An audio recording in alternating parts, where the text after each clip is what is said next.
நேற்று முன்தினம் எடப்பாடி பழனிசாமி அவர்கள், மாண்புமிகு எதிர்க்கட்சி தலைவர், அதிமுகவின் பொதுச் செயலாளர் திரு எடப்பாடி பழனிசாமி அவர்கள் அறநிலையத்துறை நிதியிலிருந்து, அதாவது கோவில் வருமானத்திலிருந்து கல்லூரிகள் கட்டலாமா, இது நியாயமா, சதி செயல் என்கின்ற வகையில் பேசியிருக்கின்ற எடப்பாடி பழனிசாமி அவர்களை கண்டித்து மாநில கல்லூரி மாணவர்களாகிய நாங்கள் இங்கு போராட்டத்தினை நடத்தியுள்ளோம். அதிமுக பாஜகவுடன் கூட்டணி வைத்ததிலிருந்து தொடர்ந்து பாஜகவின் கருத்துக்களையும் ஆர்எஸ்எஸின் கருத்துக்களையும் சங் பரிவார் கும்பல்களின் ஆர்எஸ்எஸ் சித்தாந்தங்களையும் அதிமுகவை சேர்ந்த தலைவர்களும் முன்னாள் அமைச்சர்களும் தொடர்ந்து பேசி வருகின்றனர்.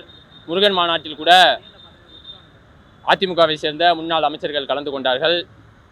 அதனைத் தொடர்ந்து எடப்பாடி பழனிசாமி அவர்கள் கல்லூரி கட்டலாமா என்ற கேள்வி, கல்வி தொடர்பான அவரது புரிதலையே, கல்வி பற்றிய அவரது பார்வையே கேள்வி, தனது எஜமானுக்கு விசுவாசத்தை காட்டுவதற்காக, அமித்ஷாவிற்கு விசுவாசத்தை காட்டுவதற்காக, ஆர்எஸ்எஸ் நாக்பூர் கும்பலுக்கு தனது சாசகமாக படுத்து தனது விசுவாசத்தை காட்டுவதற்காக பாஜக தலைவர்களே, ஆர்எஸ்எஸ் தலைவர்களே பேச தயங்குகின்ற கருத்துக்களை எடப்பாடி பழனிசாமி அவர்கள் தமிழ்நாட்டில் பேசி வருகிறார். பிரம்மன் தலையில் பிறந்தவன் மேல்பிறப்பென்றும் பிரம்மன் காலில் பிறந்தவன் கீழ்பிறப்பென்று இருந்த இந்திய சமூகத்தில், பிறப்பின் அடிப்படையில் கல்வி மறுக்கப்பட்டிருந்த இந்திய சமூகத்தில் தந்தை பெரியாரும் பேரறிஞர் அண்ணாவும் முத்தமிழறிஞர் டாக்டர் கலைஞரும் அண்ணல் அம்பேத்கரும் பெருந்தலைவர் காமராஜர் போன்ற எண்ணற்ற தலைவர்கள் எல்லாம் போராடி பெற்றுத்தந்த கல்வி உரிமையை, இடஒதுக்கீட்டால் பெற்றுத்தந்த கல்வி உரிமையில் படித்து செருப்பு தைப்பவனின் மகன் செருப்பு தான் தைக்க வேண்டும், மலம் அள்ளுபவனின் மகன் மலம் தான் அள்ள வேண்டும் இருந்த நிலையை மாற்றி செருப்பு தைப்பவனின் மகன் கூட ஐஏஎஸ் ஆகலாம், மலம் அள்ளுபவனின் மகன் கூட மருத்துவர் ஆகலாம் என்ற நிலையை உருவாக்கியது திராவிட இயக்கமும் பொது உடைமை இயக்க தலைவர்களும் போன்ற எண்ணற்ற தலைவர்கள் போராடி பெற்றுத்தந்த உரிமை இது. இப்படிப்பட்ட தலைவர்கள் எல்லாம் அரசியல் செய்த தமிழ்நாட்டில் எடப்பாடி பழனிசாமி அவர்களுக்கு துளியும் அரசியல் செய்ய தகுதி கிடையாது. தமிழ்நாட்டின் முதலமைச்சர், நாங்கள் உரிமையுடனும் பெருமையுடனும் அழைக்கின்ற எங்கள் அப்பா முத்துவேல் கருணாநிதி ஸ்டாலின் அவர்களை பற்றி விமர்சனம் செய்ய திரு எடப்பாடி பழனிசாமி அவர்களுக்கு துளியும் அருகதை கிடையாது. அவர் திராவிட மாடல் அரசை பற்றியும் விமர்சனம் செய்வதற்கு அவருக்கு துளியும் அருகதை கிடையாது. எவ்வளவு நிதி நெருக்கடிகள் இருக்கின்ற போதிலும் தொடர்ந்து நான் முதல்வன், தமிழ் புதல்வன், புதுமை பெண் போன்ற எண்ணற்ற மாணவர்கள் நலன் சார்ந்த திட்டங்களை வழங்கி மாணவர்கள் வாழ்வில் மேம்பட தொடர்ந்து செயல்பட்டு வருகிறார் மாண்புமிகு தமிழ்நாடு முதலமைச்சர் அவர்கள். ஆனால் திரு எடப்பாடி பழனிசாமியோ கல்வி தொடர்பான எந்த ஒரு புரிதலுமே இல்லாமல் தான் ஆட்சி காலத்தில் இருந்தபொழுது தமிழ்நாட்டின் அனைத்து கல்வி உரிமையையும் மாநில உரிமையையும் ஒன்றிய அரசிற்கு அடகு வைத்துவிட்டு இன்று வாய்க்கிலேயே பேசி கொண்டிருக்கிறார் எடப்பாடி பழனிசாமி. இந்த பொய் வேஷத்தை தமிழ்நாட்டு மக்களும் நம்ப மாட்டார்கள், தமிழ்நாட்டு மாணவர்களும் ஒருபோதும் நம்ப மாட்டார்கள். கற்கை நன்றே பிச்சை பூவினும் கற்கை நன்றே என்ற பாடல் என் பள்ளி காலத்தில் எனக்கு என் ஆசிரியர் பாடம் எடுத்துள்ளனர். என் வீட்டிலும் சொல்லியிருக்கிறார்கள். அதாவது பிச்சை எடுத்தாவது நாம் கல்வியை பெற்றுவிட வேண்டும், அதாவது கல்வியின் சிறப்பை குறிப்பதற்காக, அதாவது பிச்சை எடுத்தாவது கல்வியை பெற்றுணுண்டா, கல்வி அவ்வளோ முக்கியமானதுங்கிறத கூறுகின்ற வகையில் இவங்க சொல்லியிருக்காங்க. ஆனால் இந்த புரிதல், இப்படி இருக்கிற தமிழ்நாட்டில் இந்த புரிதல் கூட எடப்பாடி பழனிசாமி அவர்களுக்கு இல்லை. இன்னும் சொல்லப்போனால் கடனை வாங்கியாச்சும் தான் பிள்ளைய பெரியாள் ஆக்கிடணும், படிக்க வச்சிடணும்னு இருக்கிற தமிழ்நாட்டில் கல்வியை பற்றிய இந்த புரிதல், இந்த அளவு புரிதல் இல்லாத எடப்பாடி பழனிசாமி தமிழ்நாட்டில் அரசியல் செய்ய லாய்க்கு கிடையாது. அவர் தன்னை முதல்ல சுய பரிசோதனை செஞ்சுக்கணும். தொடர்ந்து இதுபோல் ஆர்எஸ்எஸ் கருத்துக்களையும் சங் பரிவார் கும்பல்களின் கருத்துக்களையும் எடப்பாடி பழனிசாமி அவர்கள் பேசி வந்தால், அடுத்து எப்படி பாஜக ஒவ்வொரு தேர்தலிலும் நோட்டாவோடு போட்டி போடுகின்றதோ அந்த வகையில் வருகின்ற தேர்தலிலும் பாஜகவும் நோட்டாவுடன் தான் போட்டி போடும். அதனை மாணவர்களாகி நாங்கள் செய்வோம் என்பதை தெரிவித்துக் கொள்கிறோம்.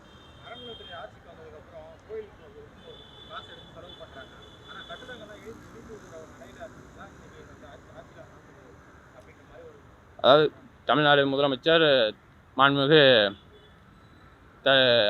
எங்கள் முத்துவேல் கருணாநிதி ஸ்டாலின் அவர்கள் தாய்மானவர் பொறுப்பேற்றதற்கு பிறகிலிருந்து 3000 கோயில்களுக்கு மேல் குடமுழுக்கு விழா நடந்துள்ளது. வரலாற்று சிறப்புமிக்க பழமையான கோயில்கள் புனரமைக்கப்பட்டு சீரமைக்கப்பட்டுள்ளது.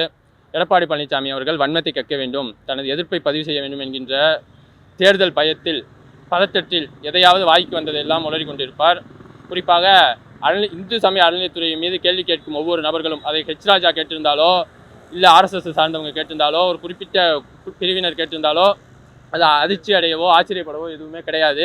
ஆனால் அது எடப்பாடி பழனிசாமி கேட்குறது தான் ஆச்சரியமாக இருக்குது. ஏன்னா கோயில் சொத்துக்களை வெளிப்படையாக அரசில் இந்து சமய அறநிலையத்துறையில் வெளிப்படையாக வச்சு வெளிப்படைத்தன்மையோட நிர்வாகம் நடத்துறது எடப்பாடி பழனிசாமிக்கு பிடிக்கல. ஒரு குறிப்பிட்ட சமூகத்தினர் அந்த பணத்தை தனக்காக அடைஞ்சிக்கணும்னு நினைக்கிறாங்க.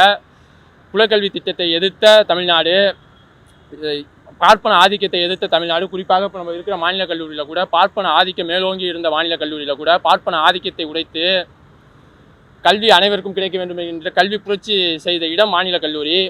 இப்படிப்பட்ட கல்லூரியிலிருந்து நாங்கள் சொல்கிறோம், ஒருபோதும் மீண்டும் அந்த பழமைவாத வர்ணாசிரம தர்மத்தின்படி, சனாதன தர்மத்தின்படி நடக்கின்ற எந்த செயல்களையும் மாநில கல்லூரி மாணவர்களாகிய நாங்கள் ஒருபோதும் ஏற்றுக்கொள்ள மாட்டோம்.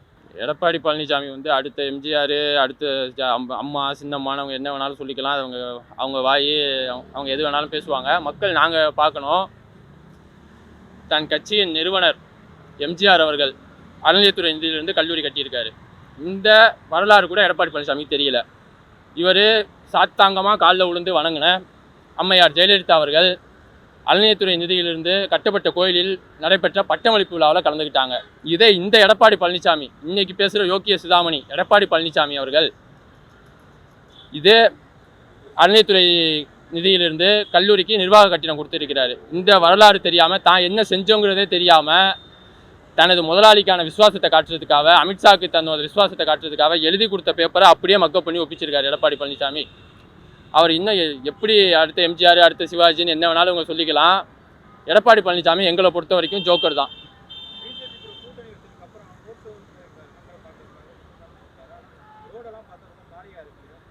இதுதான் மக்களோட ஆதரவு. இப்போ நீங்கள் அடுத்த எம்ஜிஆர்னு சொன்னீங்களா, இதுதான். அது வந்து கூட்டம் வந்த எம்ஜிஆர், ஒரு கூட்டம் வராத எம்ஜிஆர். அதனால் இந்த காலியாக இருந்துச்சு, அந்த ஓட்டு தான் அவங்களுக்கு காலியாக தான் இருக்கும் ஒவ்வொரு தொகுதியிலையும். இதுதான் முடிவு.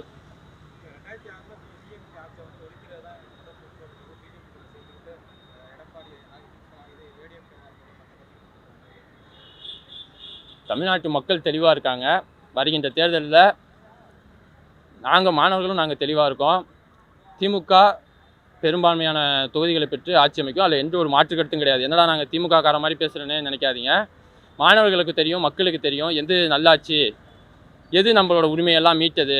இன்றைக்கி அது 5 வருஷம் இப்போ கடைசி ஆண்டு திமுக ஆளுங்கட்சியாக இருக்குது. பல்வேறு விமர்சனங்கள் இருக்கும் ஆட்சியின் மேலே, எல்லா ஆட்சியின் மேலேயும் குறைகள் இருக்கும். அப்படி இருக்கின்ற போது மக்களை சந்திக்கின்ற தைரியமும் தெம்பும் திராணியும் திமுக உறுப்பினர்களுக்கு மட்டும்தான் இருக்குது. ஓரணியில் தமிழ்நாடு என்ற உறுப்பினர் சேர்க்கையை நடத்தி ஒவ்வொரு மக்களையும் நேரடியாக சந்திக்க வச்சுக்கிட்டு இருக்காரு தமிழ்நாடு முதலமைச்சர் அவர்கள். இந்த தெம்பு திராணி எடப்பாடி பழனிசாமி அவர்கள் இன்றைக்கி இருக்குமா? எதிர்கட்சியாக தான் இருக்காங்க 4 வருஷமாக. இன்றைக்கி கூட மக்கள் அவங்கள போய் சந்தித்தா விரட்டி அடிப்பாங்க. ஏன்னா அவ்வளோ விரோத செயல்களை அதிமுக செஞ்சுருக்கு. அதனால் இந்த ஒரு விஷயம் போதும். ஓரணியில் தமிழ்நாடு இப்போ எவ்வளோ லட்சக்கணக்கான மக்கள் திராவிட முன்னேற்ற கழகத்தை நோக்கி வந்துகிட்டு இருக்காங்க. இது ஒரு விஷயமே போதும். மீண்டும் திராவிட முன்னேற்ற கழகம் தான் தமிழ்நாட்டில் ஆட்சி அமைக்கும் என்பதற்கு.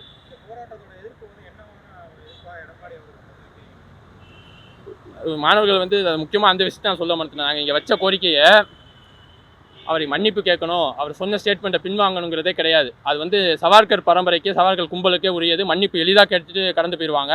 நாங்கள் கேட்குறது ஒன்றே தான், உங்கள் கட்சி பெயரில் இருக்கிற பேரறிஞர் பெருந்தகை அண்ணாவோட பெயரை தயவு செஞ்சு நீக்கிடுங்க. கட்சி பெயரில் இருக்கிற திராவிடம் என்ற சொல்ல தயவு செஞ்சு நீக்கிடுங்க. திராவிட இயக்கமாக தங்களை அடையாளப்படுத்திக் கொள்கிற அதிமுக ஒருபோதும் திராவிட இயக்கமாக செயல்பட்டது கிடையாது. திராவிட கொள்கைகளை பின்பற்றியது கிடையாது. அதேபோல் கட்சி கொடியில் இருக்கின்ற எங்கள் அண்ணாவின் புகைப்படத்தையும் நீக்கிவிட்டு உங்கள் விசுவாசத்தை காட்டுவதற்காக அமித்ஷாவின் புகைப்படத்தை வைத்துக்கொண்டு அரசியல் செய்யுங்கள். இது திராவிட மண், தந்தை பெரியாரால் பண்படுத்தப்பட்ட மண். எண்ணற்ற தலைவர்கள், தந்தை பெரியார், பேரறிஞர் அண்ணா, முத்தமிழறிஞர் டாக்டர் கலைஞர், பெருந்தலைவர் காமராஜர் போன்ற தலைவர்கள் எல்லாம் அரசியல் செய்த மண்ணில் எடப்பாடி பழனிசாமிக்கு அரசியல் செய்ய துளியும் அருகதை கிடையாது.